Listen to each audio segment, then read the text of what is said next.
de uma maneira mais alternativa, tá? Mas o conceito, você entendeu a ideia? Então, no fundo é por isso. Você obtém a equação de onda daqui, isso é ok. Só que quando você faz transformações de Galileu, os objetos que aparecem nessa equação de onda agora não são invariantes mais. As transformações de Galileu, exatamente por quê? Porque eles não se transformam com a mesma matriz. E aí isso acaba gerando essas dependências aqui na velocidade do sistema de coordenadas.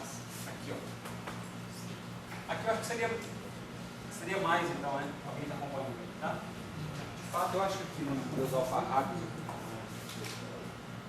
está mais. Depois eu passo para vocês dêem uma olhada, se tiver alguma aqui, vocês mandam e-mail lá, tá? Então, mas a ideia básica é essa. Então, a equação de Schrödinger, voltando, só para frisar esse ponto também é importante vocês guardarem, ela é invariante por Galileu, certo? Então, quando a gente faz lá toda a mecânica quântica, ela funciona bem para Schrödinger, do ponto de vista de Galileu, certo? Então, quando você trabalha com coisas em baixa velocidade, você considera tudo em baixa velocidade, certo? Galileu funciona perfeitamente, quer dizer, é o que você usa, né? E Schrödinger funciona perfeitamente, mas a equação de onda não. A gente vai ver um outro exemplo aqui. Agora a gente vai voltar às equações de Maxwell, a gente vai ver o seguinte: tem equações de Maxwell que também ficam invariantes por Galileu. Duas delas ficam invariantes por Galileu, mas duas não ficam. Tá certo? Só que essas duas que não ficam invariantes por Galileu, você consegue tirar a equação da continuidade com elas. E a equação da continuidade é invariante por Galileu. Então, de duas que não são, você tira uma outra que é, entende? Então, isso também ocorre. Mas o problema central é, essas equações de Maxwell, que nós vamos discutir aqui, essas duas dessas, não são invariantes por transformações de Galileu. E aí a gente fica numa sinuca de bico. Eu tenho as transformações de Galileu de um lado, tem a mecânica newtoniana do outro, tudo ok entre elas, tá certo? E tenho agora as equações de Maxwell. Vamos imaginar que a gente está por volta de 1850, 1860, né? O Maxwell estava lá trabalhando, tá certo? Lógico que a gente não é tão inteligente quanto o Maxwell, né? Imagina. Deus quisesse, né? Falo por mim nesse caso, tá? Mas o próprio Maxwell deve ter notado esses problemas já nessa época. Isso gerou as discussões que, no final das contas, gerou uma discussão sobre como a própria luz se comporta, porque as equações de Maxwell se mostraram boas equações para descrever a luz, né? Do ponto de vista da ótica e assim por diante. E aí aparece um parâmetro lá nas equações de Maxwell, que é esse parâmetro aqui, ó, o μ0 e o ε0. Aparece uma combinação entre eles, quando você usa o sistema de coordenadas de maneira correta. Isso aqui dá precisamente a velocidade da luz. Só que isso aqui são propriedades do vácuo. Ora, o vácuo ele tem que ser invariante se você anda ou não. Por exemplo, eu faço vácuo nessa sala, eu estou parado, fazendo experiências aqui no vácuo, vamos imaginar assim, com coisas, com campos elétricos e magnéticos. Aí, por algum processo que eu desenvolvo, eu meço μ0, meço ε0 aqui. Aí agora eu pego meu sistema de coordenadas, passo o sistema de coordenadas andando aqui, fazendo a mesma experiência. No vácuo também, ele também está dentro da sala. Ele vai medir μ0 e ε0 diferente por quê? Se o vácuo é o mesmo. Então, esse sistema de coordenadas aqui e o que passa andando, como ele mede as propriedades do vácuo de maneira equivalente, esse número que você interpreta como a velocidade da luz é igual para os dois. Então esse é um ponto de vista interessante, porque agora a gente tem uma velocidade que passa a ter, vamos dizer assim, o caráter de uma lei física, de certa maneira. Porque você muda de sistema de coordenadas, mas aquele número que você diz que é a velocidade da luz não muda. Certo? Lógico que você vai pagar um preço por isso que está relacionado a redefinir tempo, espaço, coisas desse tipo. Mas no final do dia você vê o seguinte, que isso é uma necessidade física. Entende? Não é um artifício, não é uma coisa assim esotérica, não. É uma coisa que você necessita, por quê? Porque você tem a natureza dizendo para você isso. Certo? Que existe um sinal, no caso é a luz, que para qualquer observador se desloca da mesma maneira. E aí aquela lei de adição de velocidades cai por terra, né? Galileana, a gente fala. Você tem que modificar ela também. E é isso. Você tem que modificar uma série de coisas para ser consistente com essa nova realidade que você chegou a ela. Então, esse era mais ou menos o cenário que a gente tinha nas décadas ali, né? 1850, 1860. Os papers do Maxwell, essa informação da Wikipedia, tá? Data de 1862. Parece que eram 20 e tantas equações. Depois o pessoal foi vendo que uma implicava na outra, isso aqui foi juntando. Aí por volta de 1870, o Gibbs e acho que o Willard, os mesmos caras lá que são famosos na estatística, conseguiram dar mais ou menos essa forma que a gente conhece hoje. Então assim, as equações de Maxwell estavam assim, no ar por volta de 1850, por aí afora, a partir daí. Mas na forma que a gente conhece hoje, elas se fecharam mesmo em 1880, por aí afora, tá? Muito bem, então a gente vai agora discutir, à luz dessas redefinições aqui, os problemas que a gente obtém com as equações de Maxwell. Tá claro? A gente já sabe que a equação de onda também não fica, a gente sabe que Schrödinger fica invariante, pelas transformações galileanas, que são essas. E agora a gente vai discutir quais equações de Maxwell não ficam. Tá claro? Só que para fazer isso, a gente tem que adotar algum critério. Vou colocar isso mais preciso para vocês. Da seguinte forma, olha só. Vamos considerar as equações de Maxwell. Posso parar isso aqui? Se a gente colocar as equações de Maxwell aqui, e a gente vai requerer, né, que elas permaneçam invariantes, qualquer que seja o sistema funcionário, a gente vai ter a seguinte coisa. Por exemplo, vamos pegar essa aqui que é a divergência de B igual a zero. Certo? Claro, se eu quiser fazer uma transformação de coordenadas, eu vou querer divergente, tá? Vou pegar o limite. Divergente linha seja igual a divergente de B. Claro. Como o divergente é igual, a princípio eu poderia dizer assim, não, o B então, o B' é igual ao B. Isso divergindo, a gente viu galileanamente falando, esses dois conhecidos. Eu poderia tirar por aí se eu quisesse, certo? Mas não necessariamente, esse não é um bom ponto de vista. Porque o campo, na verdade, o campo magnético, do ponto de vista newtoniano, ele não tem muita realidade. Newton não conhecia a ideia de campo. Claro, a ideia de campo magnético. A ideia de campo magnético surgiu depois de Newton. Mas a gente tem a força de Lorentz. Já é conhecido. Que é essa força. Que é mais V por T. E essa força, muito embora para Newton não conheça exatamente o que é ID, mas eu sei que a força, quando eu mudo de coordenada, é invariante. A gente viu isso. A força newtonianamente falando. Então eu posso dizer que Q é linha mais V vetor V', né? Certo? V'.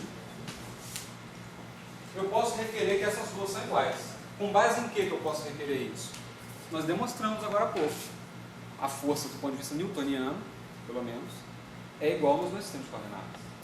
Então, requerendo que isso aqui ocorra, a gente obtém como que seria E e B transformados do ponto de vista galileano. Tá certo? Se eu fizer a transformação de Galileu, impondo não, usando, né? Melhor dizendo, o fato que F' é igual a F, eu consigo obter as transformações entre E e B. O E do sistema linear em relação ao E do sistema não linear. Com o B também vou fazer. Vamos fazer isso agora, tá? De que maneira, né? A única coisa que a gente vai utilizar é a transformação de velocidades. Basicamente isso. Então vamos fazer o seguinte, ó. Aqui. Nós vimos que a velocidade do sistema linear, o que ela é, né? Repara, isso aqui é uma coisa que a gente poderia suspeitar, mas esse talvez não seja um bom caminho. Qual o argumento? O campo B, para Galileu e Newton, é uma coisa ainda desconhecida, de certa maneira. A força não. E isso aqui era medido na época, etc. Isso era utilizado, essa expressão já bastante era conhecido. Essa força, né? Ficou conhecido como força de Lorentz, né? Sobre uma carga sujeita a campos elétricos e magnéticos. Então nós vamos usar que isso aqui é invariante galiliano e eu obter as transformações para ele. Então vamos igualar uma coisa com a outra, porque a gente vai ter o seguinte, a carga vai se cancelar, naturalmente, vai ter E'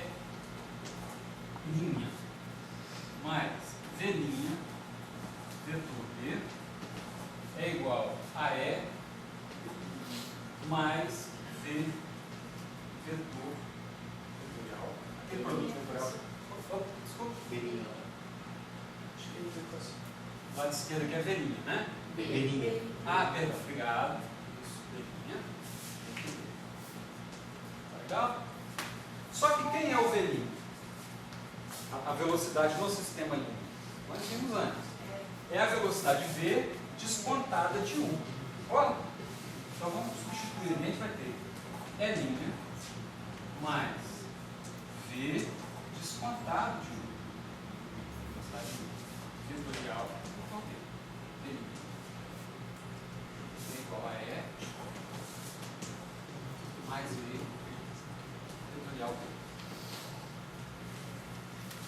Tá legal? O produto vetorial é uma operação linear. Então eu posso pegar esse cara aqui, pegar o produto vetorial aqui, esse cara aqui também aqui. A gente vai ter aqui E' mais V vetor V linha menos o vetor E linha assim, né? É igual a E mais V vetor V. Tá legal? Agora eu vou fazer o seguinte, eu vou passar esse V'. Deixa eu ver aqui a melhor forma de fazer. Tá certo, né? Isso aqui com esse. E esse. Tá, legal. Vamos isolar do lado de cá. Vamos passar esse cara aqui, ó. Esse cara aqui para cá. Então eu vou ter o seguinte: E' mais V vetor. Aí eu vou ter, ó, B' menos B, esse cara aqui. E do outro lado, eu vou ter o vetor E mais a velocidade relativa entre os sistemas de coordenadas, vetor BI. Aí agora vamos pensar fisicamente numa coisa aqui. Não é razoável para a gente que essa lei de transformação aqui, ó, possa envolver a velocidade da carga. Porque se eu tiver uma dada velocidade da carga, para essa igualdade se manter, como se está fixo, né, vamos dizer assim, velocidade do sistema coordenado, eu tenho que ficar ajustando o B' no outro e o B no antigo, e assim por diante. Então, assim, uma forma de compatibilizar isso, para isso aqui ficar independente da velocidade da minha carga, claro, a velocidade da carga no sistema de coordenadas não deve influir no que você mede. Certo? Então, eu posso fazer o seguinte, para isso aqui não ficar, para essa equação não ficar dependendo desse V, eu faço esse coeficiente aqui ser zero. Agora sim, eu tenho um bom critério para dizer que B' é igual a. Claro isso? E aí, beleza. Agora, tá legal, porque a minha lei de Gauss agora, que é uma das equações de Maxwell, ela de fato tem igual a zero. De B e B', eu concluí fisicamente que são iguais, impondo isso. Eu não entendi o argumento. O argumento é o seguinte: suponha que você tem uma carga no sistema de coordenadas S se movendo com velocidade V. Velocidade V é isso, né? Deixa eu desenhar aqui para pensar assim. Que é S, aí eu tenho S'. E eu tenho uma carga aqui com velocidade V para lá. Essa é a velocidade V. E esse sistema de coordenadas está com velocidade U. Ora, você tem a dependência em U, tá ok, porque de fato U é uma velocidade relativa entre os sistemas de coordenadas. E eu estou querendo fazer uma transformação de um em relação ao outro. Agora, se você muda o V da sua carga, você tem que reajustar aqui, ó, D' e D, de tal modo que essa equação do lado de cá, ó, se mantém. Então, quer dizer, a maneira mais simples de você excluir a dependência na velocidade da carga, porque ela é irrelevante de fato. Ora, se eu boto um elétron com velocidade 10, ou 100, ou assim por diante, a minha definição de campo elétrico e magnético não pode depender dessa velocidade da carga, especificamente. Ora, ou seja, o que eu quero dizer para você é o seguinte: eu quero excluir das minhas equações a velocidade do sistema que eu estou usando para medir, porque ela, para mim, não tem relevância. Se eu mudar ela ou não, a minha descrição tem que ser a mesma. E aí, essa equação aqui, que vem de impor isso para a força de Lorentz, a maneira mais simples de fazer é dizer que B' é igual a B. Certo? E, de fato, quando a gente pega as transformações corretas de coordenadas, que nós vamos ver amanhã, se Deus quiser, a gente vê que no limite de baixas velocidades, o campo magnético realmente se transforma dessa maneira, para baixas velocidades. E a gente recupera isso aqui, que é o limite onde as transformações de Galileu funcionam muito bem. Certo? Agora, e o campo elétrico? Uma vez que eu desapareci com essa dependência aqui, dizendo isso, impondo isso aqui por uma condição física, de que eu não quero depender da velocidade que eu desloco a carga, bom, eu dei esse argumento, mas se tiver alguém que, por exemplo, viu alguma coisa melhor, pode dizer aí. Eu estou sendo sincero para vocês, o melhor argumento que eu poderia dar é esse. Não sei se convenceu, mas reflitam mais sobre isso. Eu vou passar as referências para vocês, o artigo está até aqui, certo? O que eu fiz foi ler o artigo, tentar entender mais ou menos as ideias, está bem claro, o artigo muito didático, tá? E fui abrindo algumas contas para poder eu mesmo entender. E eu estou dividindo isso com vocês, tá? Não é uma questão assim de que eu sei, etc. Não, porque eu vi o que está aqui e compreendi dessa maneira. Foi o meu olhar sobre o que está aqui. Mas vocês são convidados também a desenvolver o olhar de vocês, tá? Aí eu mando por e-mail, as referências todas, na verdade, que eu utilizei, eu mando para vocês. Tá bom? Condição de igualdade dos campos magnéticos, você fez por observação mesmo, por isso que eles excluíram. Isso que ele não, usa a linguagem. Você, como é que é seu nome, cara? Desculpa. Márcio. Márcio. É isso? Márcio, é. Tá. Márcio. Márcio, é o seguinte, cara. O que a gente fez foi partir das transformações de Galileu, certo? E a gente está vendo até que ponto as transformações de Galileu conseguem ficar compatíveis com o eletromagnetismo.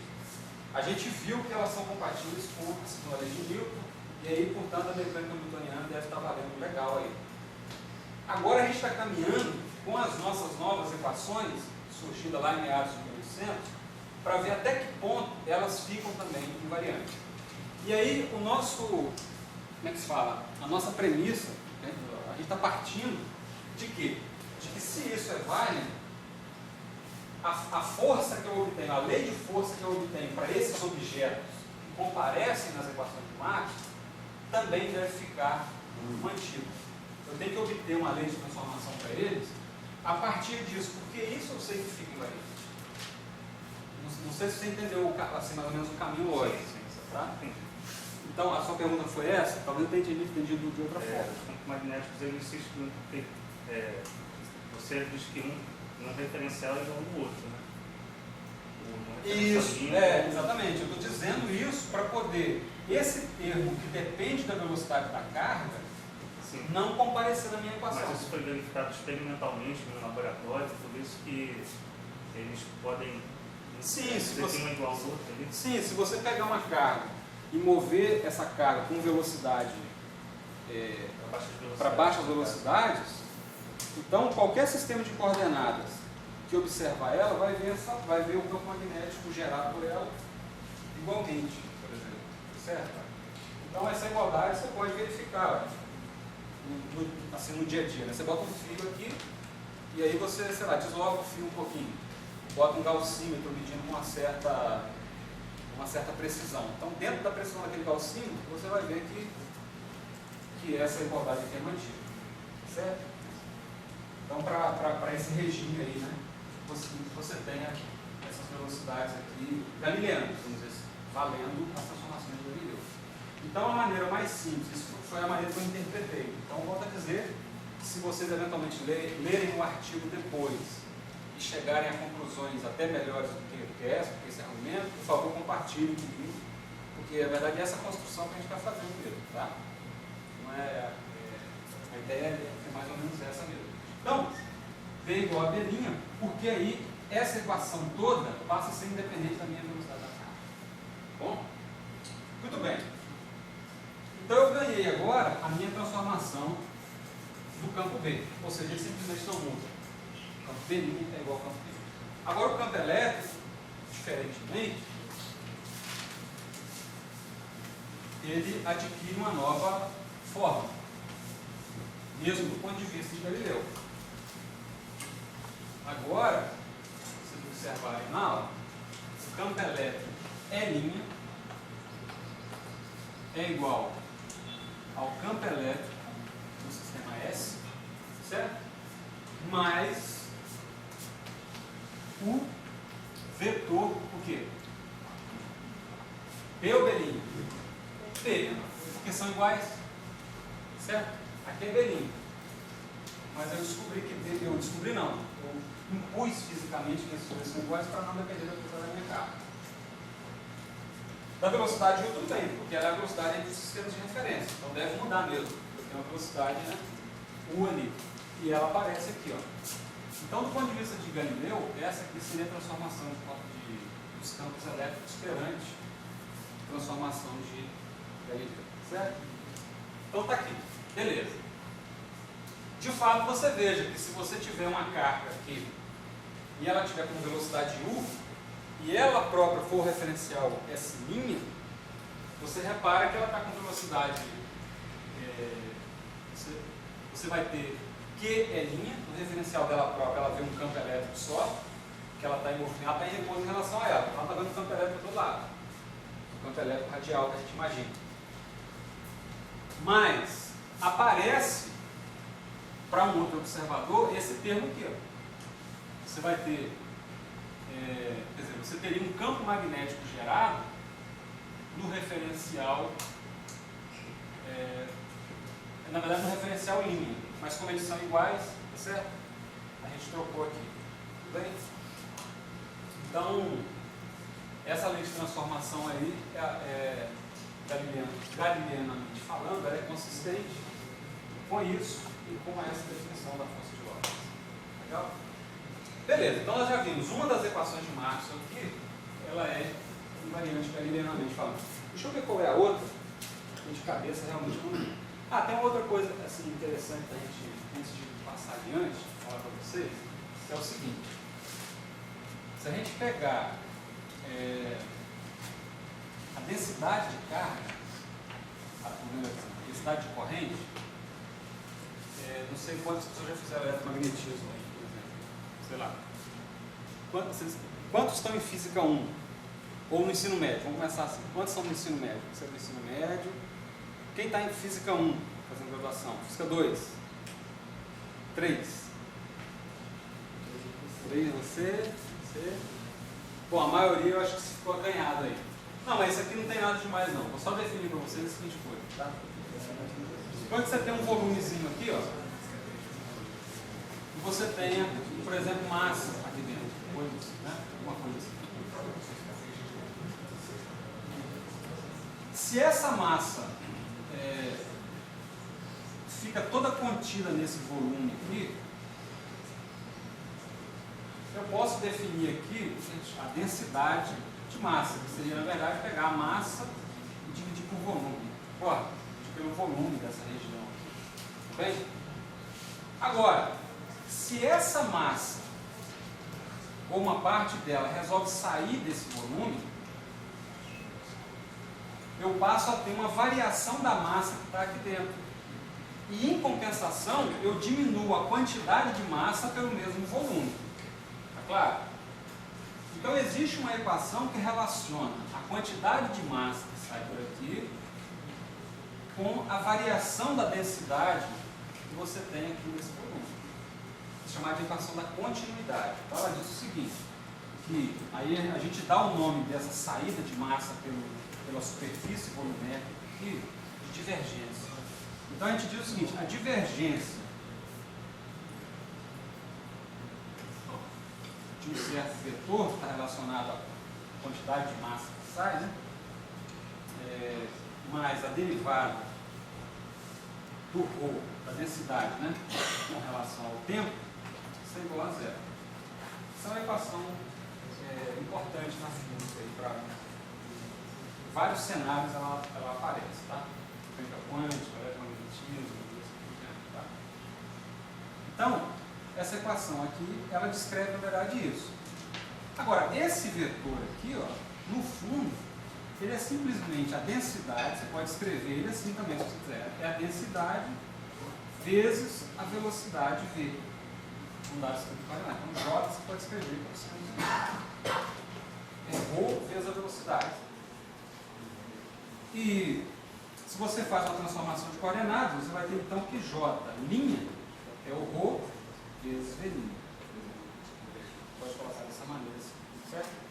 Agora, é claro, aqui a princípio deveria ser ρ índice linha, com uma linha.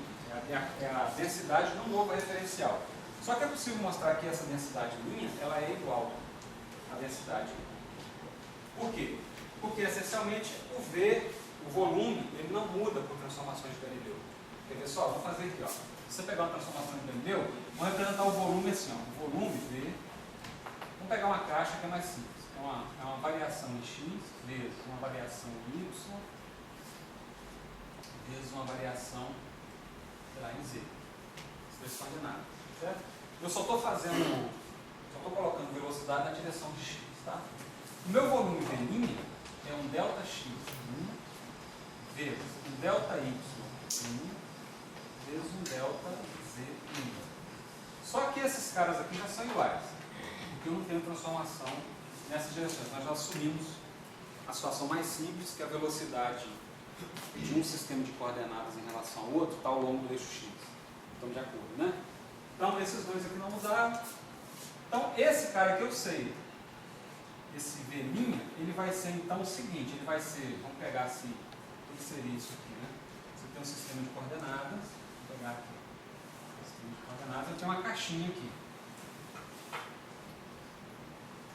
Essa caixinha, ela começa aqui, termina aqui, no referencial x. Né? Então, eu tenho, sei lá, x1 e x2. O referencial que passa por aqui com velocidade u,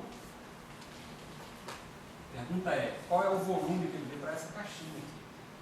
Então, se a gente fizer a transformação de coordenadas, a gente vai ter o seguinte, o x2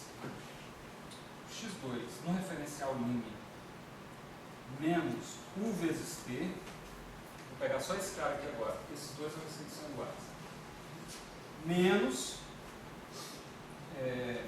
desculpa, seria x2, né? Menos x1 menos ut. O que é isso? Isso aqui é o x2' menos o x1', certo? Vai dar essa distância vista pelo referencial S'. Tá claro isso? Quando a gente faz isso, ó, menos com menos aqui dá mais, e aí esse cara aqui mata esse. E fica x2 menos x1. Ora, mas x2 menos x1 é o ΔX. Então o ΔX também é igual.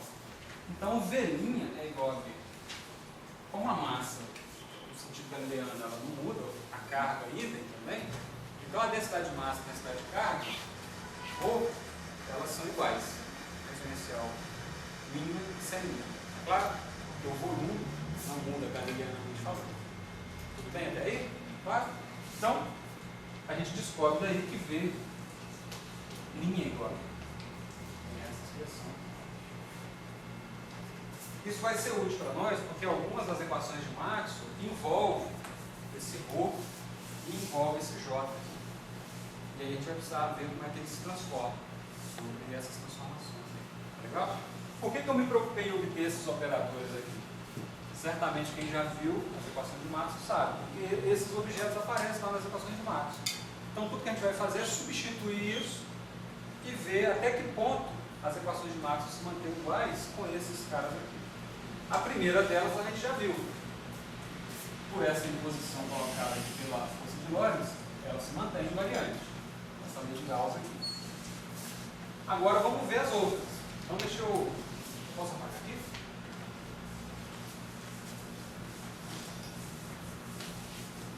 Vamos pegar, por exemplo, deixa eu ver aqui, qual é a próxima, né?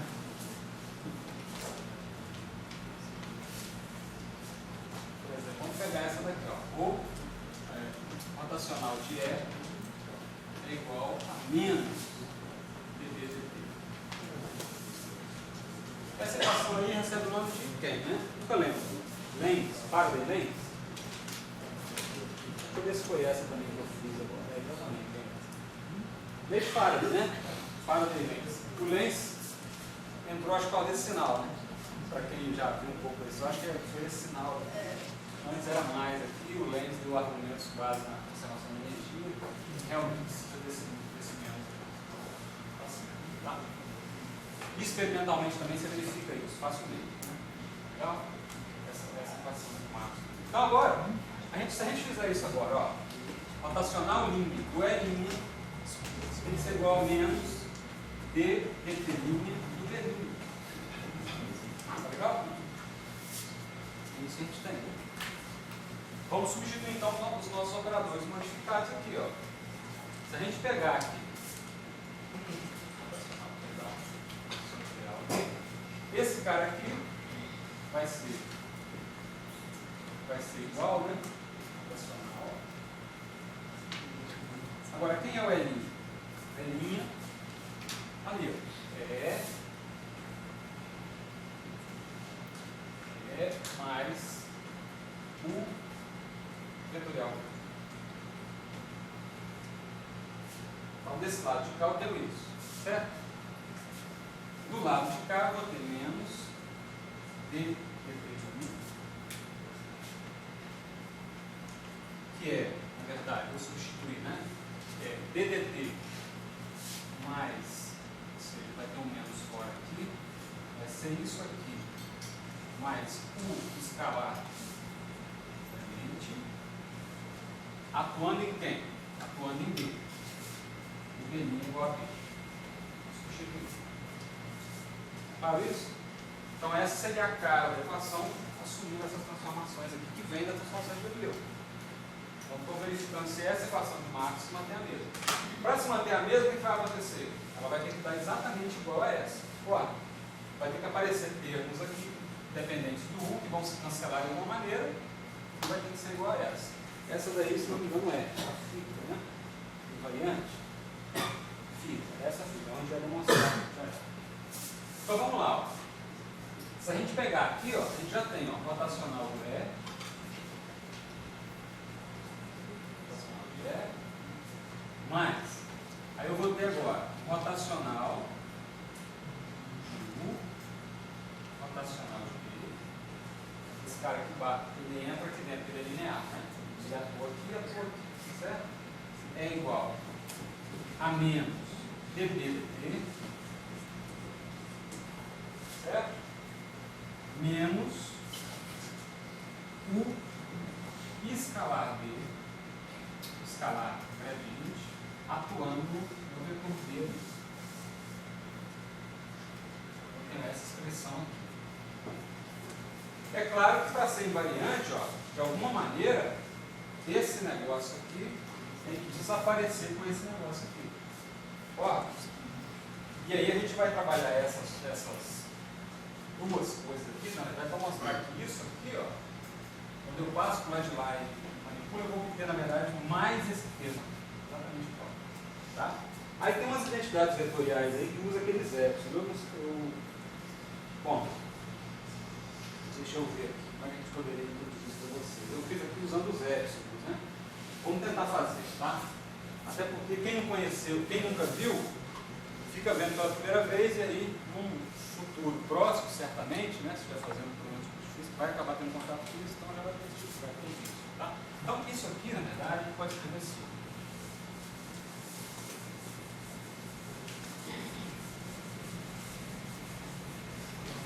vou passar isso aqui para o lado de cá, só para a gente ficar com uma equação quase igual ao que deveria ser, para ela ser invariante. Vou ter rotacional de E, aqui, é igual a menos dv dv. E aí eu vou ter esse termo, menos 1, escalar gradiente.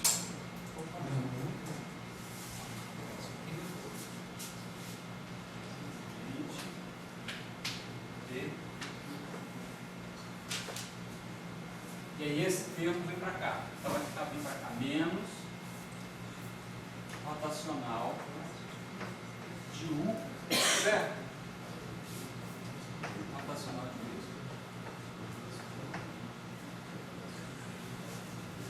Muito bem.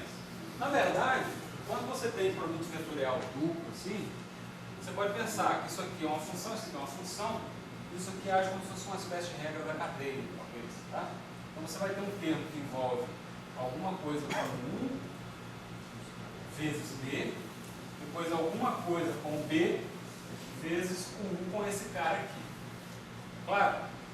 Então a gente poderia até chutar uma expressão para isso, mas seria muito abstrato, tem como demonstrar. No final do dia, isso aqui na verdade vai ser algo assim, ó, vai ser menos o escalar gradiente atuando em B, que é a parte desse cara atuando no B, certo? Passa pelo produto vetorial some, vem no produto escalar, e você pode ter alguma coisa que seria, por exemplo, um B vezes o divergente do U. Porque tem que ser vetorial, isso aqui é um vetor. Então isso aqui é um número, um escalar, pode pensar assim, vezes um vetor. Aqui. Esse aqui também é um escalar, vezes um vetor. Só que esse escalar aqui é uma beleza, sabe por quê? Porque divergente de U, a velocidade de U é constante. Então isso aqui dá zero. Então você pode pensar assim, de maneira bem intuitiva, e propor dessa maneira. Aí esse menos com esse menos cancela, dá mais, então dá menos vezes a mais, e aí cancela esse termo. De tal maneira que essa equação aqui vai ser. Tá claro? Agora, é possível demonstrar, usando essa identidade aqui, isso que eu falei aqui de maneira bem rudimentar. Que é o seguinte, se pegar o rotacional de um vetor A, o rotacional de um vetor B, você pode desenvolver esse produto vetorial usando aquelas identidades. Lembrem vocês o seguinte, isso aqui, ó, é possível escrever como sendo o quê, né? Isso aqui, vamos colocar assim. O operador gradiente é uma derivada. Vamos colocar assim. Derivada do seu índice que eu vou botar ainda. Mas esse cara aqui eu sei que pode ser assim, é epsilon i jk, o aj dk. É o que a gente viu lá no começo, certo? Só que eu tenho aqui o seguinte, eu tenho gradiente, eu tenho na verdade um outro produto rotacional aqui. Então eu tenho que ter o seguinte, como esse índice i sobrou aqui, vou colocar algo assim, ó, vai ser um epsilon L N I, esse cara aqui, que é o meu gradiente, vai ser um dn, e aí esse cara que pega aqui, epsilon I jk, aj dk. Certo? Aí é claro, essa derivada, isso aqui é uma derivada, eu estou representando d dxm como só um índice m aqui em cima, derivada em relação ao quadrado m, para não carregar demais a notação. Repara que isso aqui, ó, esses dois caras eu posso juntar, porque esses aqui são só aquele epsilon que eu defini lá no início. É um númerozinho que é mais ou menos 1, assim por diante. Tá? Então eu tenho epsilon L, I, por exemplo, um epsilon I, J, K, algo assim. E aí eu vou usar a regra da cadeia aqui, que agora são números. Aí eu vou ter a derivada em relação do A, em relação a I, do AJ, isso aqui multiplicando B, multiplicar, e vou ter o seguinte, eu vou ter também a mesma coisa, mais, vou colocar aqui embaixo, epsilon L, I, epsilon I, J, K, repito o AJ, mesma ordem, E a derivada, ao invés de atuar agora no A, atua no B. dm dk. Certo? Só que esse produto aqui de epsilon, aí tem umas identidades para eles, tá? Você pode mostrar que esses produtos aqui vão dar funções deltas, tá? Então, por exemplo, esse cara aqui, ó, você daria algo assim. Vamos pegar só os epsilon para a gente ver. Isso é o tipo de coisa que com o tempo você se acostuma, tá? Perdão? Delta de Frank, para trocar índice, tá? Então você pode fazer isso com eles, ó. Professor? Pois não, cara. Lá no primeiro seguinte ali, o i que está primeiro não tem problema. Não, esse aqui. Não, de baixo. Esse índice casa com esse primeiro. O último daqui casa com o primeiro daqui. Se você pergunta 2 vezes, vai trocar o sinal 2 vezes. Não importa, tá certo. Bom, não entendi bem essa dúvida, mas tudo bem. Então, se o i não era para ser o primeiro índice ali. Ah, tá, não. Nesse caso aqui, na verdade, é o seguinte, você vai sobrar com qual índice que sobra aí nesse caso? Acho que é o E. O i sobra. Não, o I está contraído aqui, ó. O M está contraído aqui, o J e o K. Sobra o L, que é um índice vetorial, porque de fato tem que sobrar um vetor. Isso aqui é um vetor, certo? Tá? Rotacional de 2 vetores. É um outro vetor. É um vetor também. Então, aquilo ali, na verdade, é o epsilon L. Aí vocês me ajudem aí, a gente tiver mais experiência nesse negócio, epsilon I, JK, né? É isso? Então, isso vai ser, ó, o I não vai aparecer agora do lado de cá. Ele está contraído, é como se fosse uma soma, então ele desaparece. Mas esses caras aqui, ó, vão aparecer. Então, eu vou ter assim, delta, por exemplo, de LJ, delta de MK, e agora eu inverto a coisa. Aí vai ficar delta de LK, delta de MJ. É isso mesmo? Certo? Então você obtém esse cara aí. Então se você troca, por que esses deltas são bons, né? Bons objetos? Porque eles trocam índices para você. Então quando ele bater aqui, ele vai trocar índice de tal forma que vai aparecer exatamente isso. Tá certo? Então quando por exemplo, se o índice do U for igual ao índice da derivada, esse é um produto escalar. O B está sobrando na história. Aí é um vetor. Aí o índice do B igual ao índice do U vira um divergente da derivada, índice da derivada, né? E o B fica sobrando na história. E aí você obtém aquela identidade aí. Vamos ver se vai dar certo. Vamos lá. Se a gente não vacilou nesses índices aí, deve dar certo. Então vamos lá. Quando a gente multiplicar isso aqui então, esse cara aqui, delta, LJ, delta MK, menos delta LK, delta MJ. Por aquela. Vamos pegar o primeiro, né? Vamos pegar esse aqui, ó. Vai ter DM. DM o quê? AJ, né? DM, AJ e PK. Então, por exemplo, ó, esse camarada aqui, ó, vai trocar J por L. Então aqui eu já sei que vai aparecer uma L, certo? E vai trocar o K por M. Vai bater K com esse K, vai trocar por M. Então vai ficar um BM. Tá legal isso? E aí eu tenho meu DM. Meu DM, assim, não foi tocado aqui. Então vamos lá. O DM aqui. Menos. Aí eu vou ter o seguinte agora. O K agora vai virar L aqui, ó. Então eu vou ter DL. Esse índice aqui vira esse, né? E agora o J vira M. Aí eu vou ter DM vezes o J vira M, então isso aqui vira um AJ. Tá claro isso? Então, muito bem. Ó. Índices iguais é como se fosse produto escalar. Então eu tenho aqui, por exemplo, o vetor A divergente. Perdão? A M? Posso ler errado, então vamos lá. O J vira M. Obrigado. Isso. Aí. Obrigado. Ó, Então eu vou ter o A, que é o vetor, o índice L sobrou, então é o vetor A. O índice M casou, é a divergência. Então, a divergência de B. Só que a divergência de B é quanto, pessoal? Zero. Vai embora. Não, isso é B escalar derivada atuando no A. Porque essa derivada está atuando no A, não é? Não, eu já usei a regra da cadeia aí, né? Ah, verdade. Perfeito. Obrigado. É B. Obrigado, exatamente. Esse cara, porque isso aqui está atuando na derivada, no A nesse caso, tá? Tem que observar, tá? É B escalar com gradiente. Tem que observar. Escalar com gradiente atuando no A. Produto escalar está aqui. Eu acho que é até o termo que a gente precisa lá, né? Não, a gente precisa do termo oposto. Mas de qualquer maneira esse termo deve aparecer e cancelar de alguma forma. Esse aqui vai dar divergente do A vezes o vetor B. Está certo, né?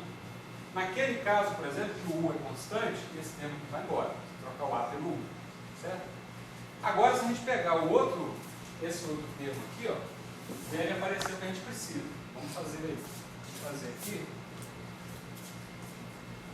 Então a gente vai ter a mesma identidade vetorial. Vou apagar aqui. A gente vai ter a mesma identidade tensorial. A gente vai ter delta, vou escrever de novo MJ.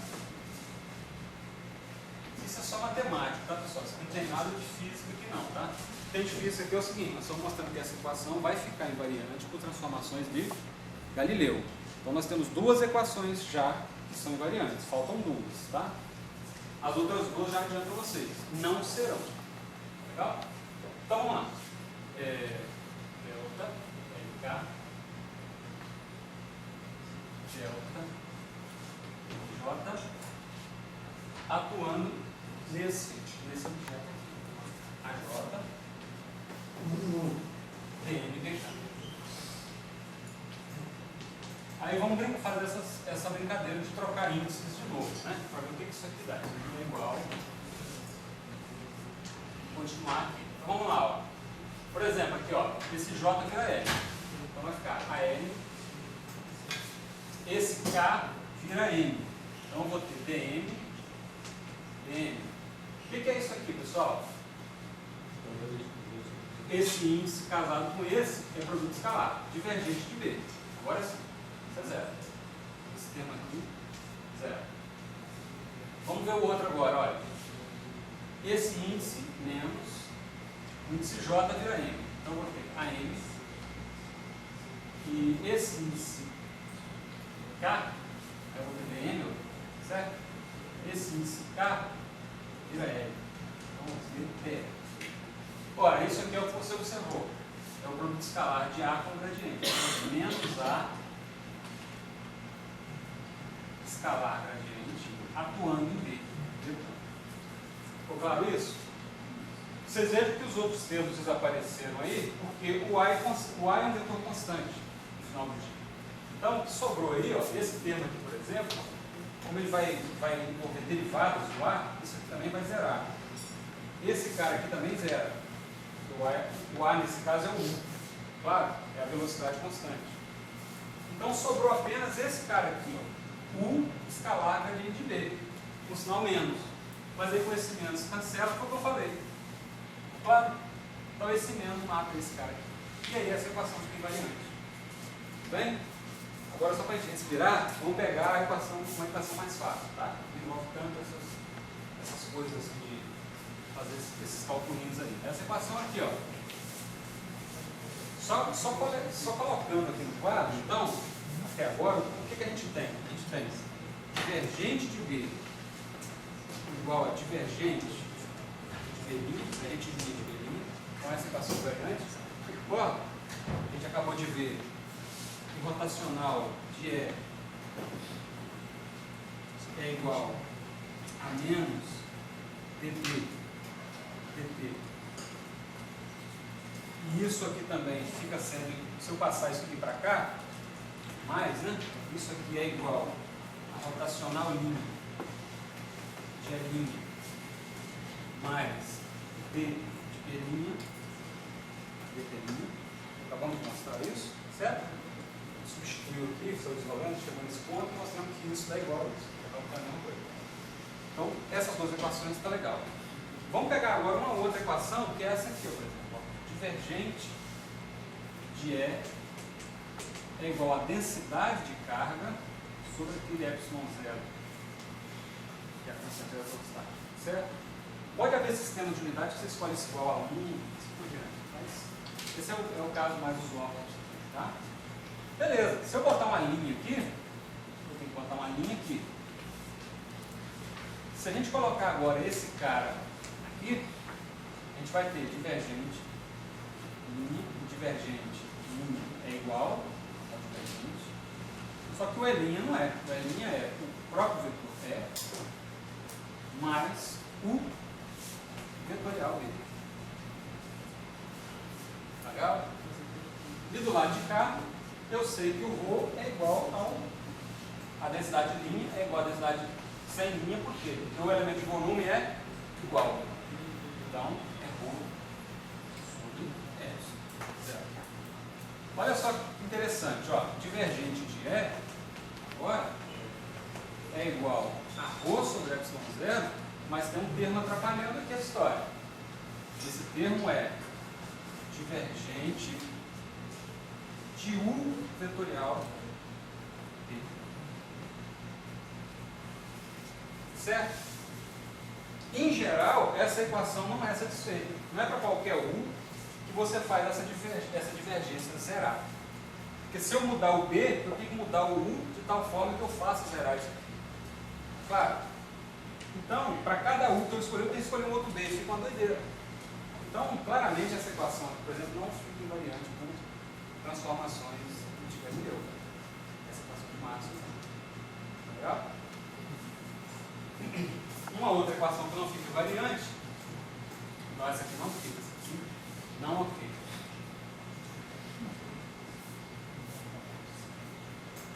Não invariante. Usando a notação do grande mestre, que a gente chama de Solael, bota assim, não invariante. Tá legal. Então, se a gente pegar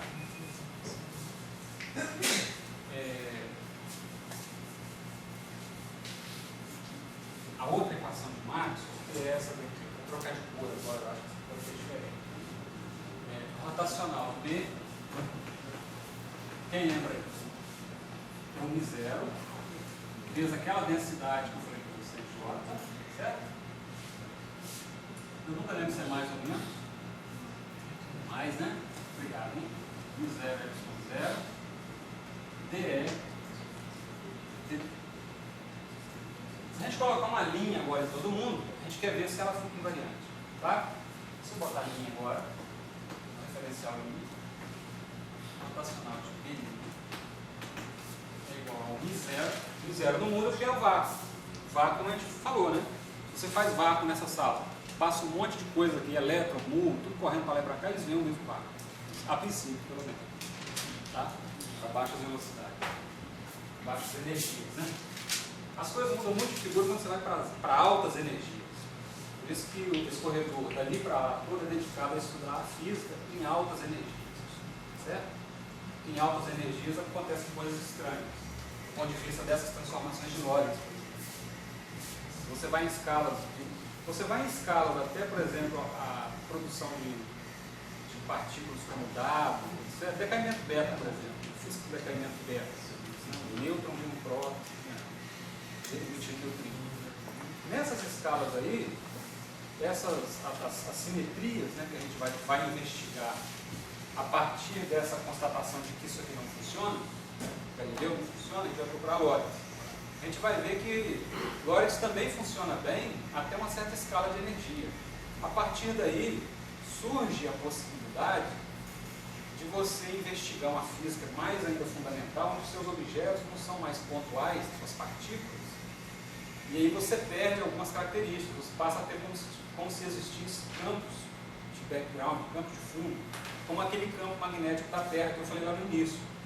E você passa a distinguir uma transformação de Lorentz de um tipo, que é uma transformação passiva, né, uma transformação de observador, em relação ao que a própria partícula percebe. E aí você perde a invariância, né? A gente chama de invariância de Lorentz, por exemplo. Então, se você vai para aulas de energias, você abre essas possibilidades. Então vejam bem onde é que nós estamos. Nós estamos numa busca de transformações de coordenadas que mantêm o eletromagnetismo ok, invariante. Nós sabemos agora, estamos vendo que não funciona para Galileu, não funciona. Aí nós vamos buscar essas transformações. Amanhã, se Deus quiser, a gente vai chegar a elas, etc. E algumas consequências. Lorentz. Aí nós vamos ver também, isso na aula de depois de amanhã, uma discussão, aí é mais um bate-papo. Talvez o professor Lael também esteja aqui para participar, o Gustavo, o pessoal que entende até mais do que eu desse assunto. O Desmar também ali, que está querido já em relação de Lorentz. Então, a gente vai discutir essa possibilidade de que mesmo essas transformações que nós vamos obter amanhã, que faz uma física excelente para descrever, por exemplo, o modelo padrão, que a gente sabe, né? Decaimento beta, toda a física que a gente tem aí, até alguns GEVs. Mas se você vai procurar uma física para descrever, sei lá, 10 a 19 GEVs, onde com essa energia você está sondando um comprimento de onda muito menor, por exemplo, que o raio de Compton do elétron, nessa escala pode surgir coisas que violam essa simetria de Lorentz. E você precisaria de uma teoria ainda mais geral que englobasse a própria relatividade restrita, talvez. Então há essas possibilidades. Então o que eu estou querendo colocar para vocês é o seguinte: não estou dizendo nada aqui de forma precisa nesse momento, só estou dizendo que o esforço que a gente faz teórico para conseguir transformações de coordenadas boas, que mantêm certas coisas invariantes, etc., elas têm uma validade também. E aí hoje é um ramo de pesquisa, assim, atualmente em física, nós estamos na situação como em 1850, de procurar qual é a física boa para essas escalas de energia muito mais altas. Por quê? Porque surgem cenários, por exemplo, teoria de cordas, não entendo nada de teoria de cordas, estou dando informação que eu li de algum lugar, mas lá surge a possibilidade de você ter campos vetoriais que têm um valor não nulo, ou seja, que tem um vácuo não nulo, e que, portanto, quando você faz transformações de Lorentz, os seus lagrangianos, tudo fica legal, ou seja, transformações de observador. Mas do ponto de vista ativo das partículas, não necessariamente. E aí você viola a simetria de Lorentz. Ficou clara a discussão? Então, mesmo hoje, é um campo de pesquisa se procurar uma física mais fundamental, não que preserve as rotações, no sentido das rotações das transformações de Lorentz, as rotações lorentzianas, vamos dizer assim, mas procurar violar essa simetria e ver que física sai daí. Perceberam só? Porque a física que pode sair daí pode indicar estrutura mais fundamental na natureza. Por exemplo, ligada à questão da gravitação, você conseguir quantizar a gravitação, etc. Certo? É nesses cenários que aparece esse tipo de necessidade, porque a gravitação ainda não está casada com o que a gente tem de mecânica quântica e relatividade. A gente tem a teoria de campos, funciona bem até certas escalas de energia, e a gravitação fica fora, por razões lá formais, próprias, né? Que eu mesmo não entendo praticamente nada, estou aprendendo também, certo? Então, mas eu sei que tem esses problemas lá, e aí quando você tenta incluir a gravitação, você na verdade busca essas escalas de energia mais altas para sondar comprimentos menores, exatamente porque a gravitação toca no espaço-tempo, na meta, etc. Você tem que sondar o que é o espaço-tempo nas menores distâncias possíveis. Mas para fazer isso, você precisa de comprimentos de ondas cada vez menores. Enquanto você diminui o comprimento de ondas, você aumenta a energia. Então você vai lá para o estado de Planck. E aí, tudo pode acontecer, inclusive violar a simetria de Lorentz. Certo? Então a gente vai discutir isso no final da terceira aula. Eu estou adiantando para você mais ou menos o enredo do curso. Tá? Muito bem. Então essa equação aqui agora vai aparecer um J aqui, mais Z0, Y0, D' DT'. Tudo se aplica agora. O que a gente pode trocar isso aqui? Pelo computacional, pelo usual, V também, esse lado de cá então fica beleza. Mas o lado de cá, ó, já vira um vespeiro, sabe por quê? Porque aqui aparece Rho, V'. Isso é a definição do J. Só que o V' é V menos 1. Então já aparece isso aqui. Para começo de conversa já aparece a velocidade da partícula aqui. Mais G0, Y0, aí a gente substitui o dt', está ali em cima. Vai ser o ddt mais o escalar desse operador aqui, atuando em no E, né? No L'. Desculpa, agora eu dei uma viajada aqui. No L', né? Aí o L' é aquele cara lá. É mais um vetorial. Tudo bem, pessoal? Tá legal até aí? Todo mundo acompanhando? Beleza. Vocês desenvolverem esse lado de cá, esse lado aqui está tudo certo. Nós vamos desenvolver o lado de cá. A gente vai ter Mi0, Rho vezes V, menos Mi0. Isso aqui é o J, certo? Eu já vou substituir por J. Mi0, Rho vezes 1, agora, legal? Esse termo aqui, mais Mi0, Epsilon0. Agora aqui vai dar uma salada de termos, né? Vai dar um monte de termos. Vai ter, por exemplo, vai ter o DEDT aqui, ó. Certo? Então, olha só, se eu tivesse isso e isso somente, seria invariante. Mas eu tenho uma coisa aqui, ó, que depende da velocidade relativa do sistema de coordenadas, até aí tudo bem. Só que eu vou ter coisas também, se a gente desenvolver isso aqui, ó, vamos pegar aqui, vamos desenvolver esse lado de cá. Eu peguei esse com esse, né? A gente vai ter também aqui, ó, mais 0, epsilon 0, DEDT já foi. Agora, a derivada em relação ao tempo de U com B. Concorda comigo? Vou ter esse termo aí na situação. Claro que como o U é constante, eu posso até tirar ele daqui e ficar com dB/dt, se quiser. Não teria problema nenhum, tá? Não vou fazer isso não, vou deixar assim. Beleza? Não faz muita diferença para nós aqui nesse momento. E esse termo aqui vai bater nesse. Então, vou ter mais, assim, vai bater aqui, ó, mais U com E, um escalar, que é gradiente, certo? Mais o escalar gradiente, atuando agora nesse objeto aqui, ó, o vetorial. Tá legal?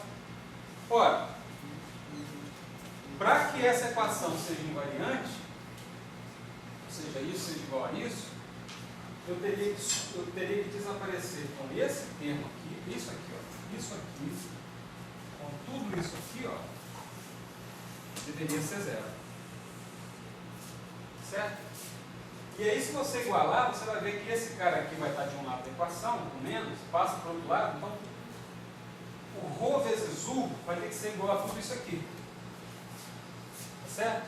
Então a densidade de carga, veja bem, eu tenho uma densidade de carga que não muda, mas ela vezes a velocidade relativa é igual a uma pancada de outras coisas aqui, ó, que envolve E, que envolve produto vetorial de V, e aí volta aquele mesmo argumento. Para cada referencial que eu tiver, eu tenho que escolher as coisas de uma maneira muito especificada para que Rho vezes U, que é um termo que surgiu devido ao movimento relativo do sistema de coordenadas, se compensar. Então é possível mostrar que esse termo aqui, de maneira nenhuma, ele zera. Então essa expressão também não fica invariante, do ponto de vista da transformação de Galileu. Então nós estamos com a seguinte coisa então agora, nós estamos com duas, essas duas aqui ficam, e essa daqui, não, essa aqui e aquela lá não fica. Tá legal? Então assim, para resumir a conversa, se vocês pegarem, aí eu volto naquela sua colocação do início, de que a equação de onda é obtida da segunda lei de Newton. Mas a equação de onda, ela própria, não é invariante por transformação de Galileu. Ela observou bem. Tá certo. Aqui acontece uma coisa inversa. As transformações dessas duas equações não é invariante por Galileu, é essa com essa. Mas se você tomar a equação de continuidade a partir dessas duas, ela vale. Você obtém a equação da continuidade exatamente como deveria. Ou seja, e a equação da continuidade é invariante por transformação de Galileu. Então você partiu de duas que não são invariantes por transformação de Galileu e obteve uma equação que é invariante por transformação de Galileu. É o caso inverso lá da equação de onda. Certo? Então isso é um ponto curioso. Então, basicamente, o que eu gostaria de discutir com vocês nessa aula é isso. Eu vou resumir aqui, para a gente ficar com a ideia mais ou menos, esse quadro fechado, para o que a gente vai investigar se Deus quiser amanhã. Bom, posso apagar esse lado de cá? Professor, tem alguma coisa, alguma explicação mais profunda do porquê as equações de Maxwell que têm fonte, sem descrição, não são invariantes por transformação de Galileu? Exatamente. São exatamente as que têm Rho e J, né? Envolvido, e a corrente de deslocamento. Eu acredito que talvez uma explicação, assim, uma origem mais fundamental, né, nesse sentido aí que você está perguntando para isso, seja que esse termo aqui, ó, passa a influir na corrente de deslocamento.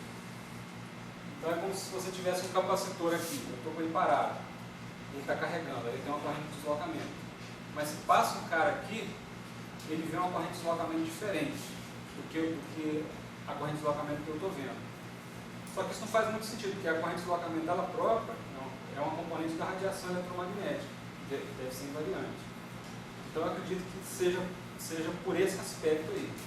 Tá? Mas é uma questão interessante de se pensar. No momento eu não tenho uma resposta fechada, estou dando um argumento assim, mais ou menos fenomenológico aqui, não tem nada assim profundo. Eu convido vocês a lerem esse artigo aí que está nas referências do curso, né?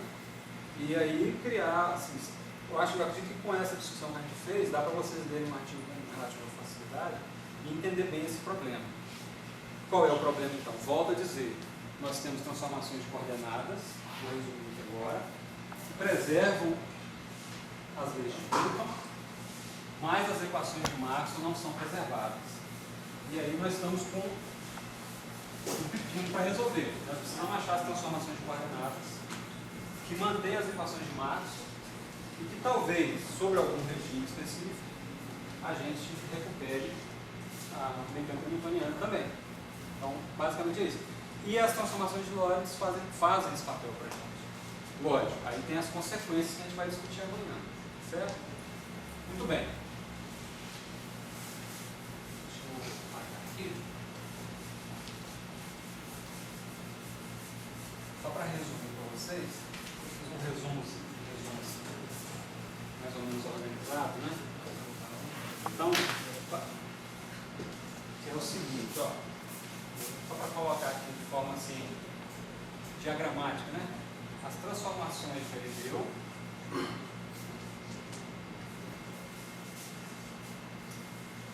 você consegue mostrar a invariância de F igual a NA. Então nós fizemos isso. Certo? Mostramos que isso é invariante.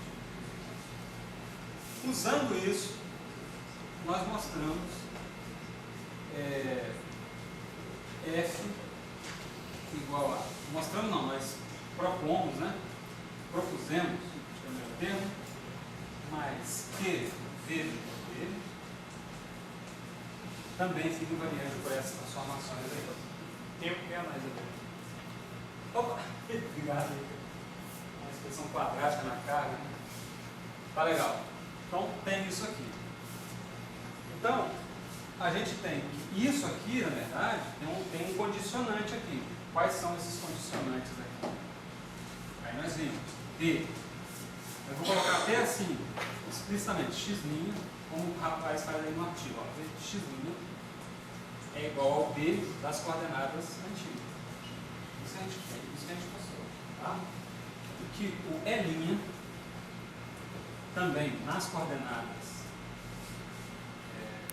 exponencial I é igual ao E de xt mais U vetorial com B de x. Legal? Então a gente mostrou isso aí.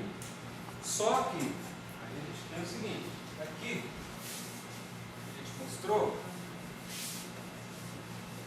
Isso aqui eu deixo para vocês darem uma olhada no artigo, essa última equação, terminar essa quantia, vocês vão ver que é relativamente tranquilo. Tem um apêndice com várias identidades vetoriais, tá bom? Vocês fazem como exercício, tá? Não é obrigatório, nem nada disso, só para vocês. Se vocês tiverem alguma dúvida também, tem aqui. Eu vou passar para vocês o material, aí está mais ou menos aberto isso aqui, tá bom?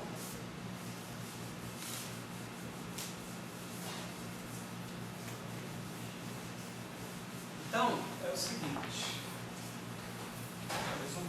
Aí, como o nosso colega observou bem, né? A gente viu que essa equação aqui, x aqui, né? Agora, a gente tem aqui, para lá de cá, a gente tem divergente de t igual a zero, tá ok? Ou seja, é invariante, perante as transformações que ele deu.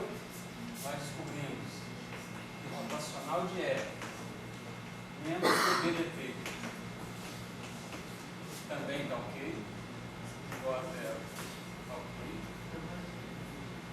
É mais, perdão. Claro, passei do lado de cá, né? A relação. Então, tem isso e tem divergente de E igual a ρ sobre ε0 aqui. Não.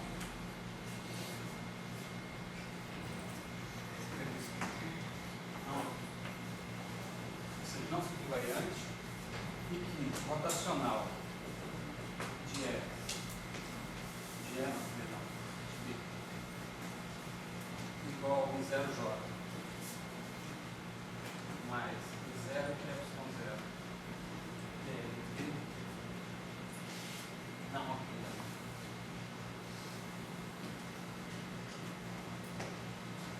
Bem, pessoal? Legal?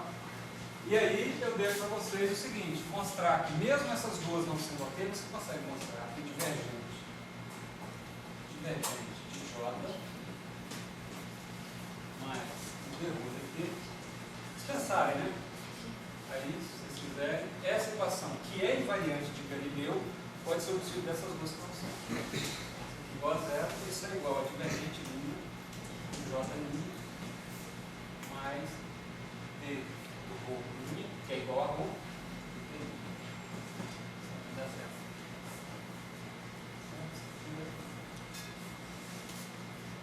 Para casa, né?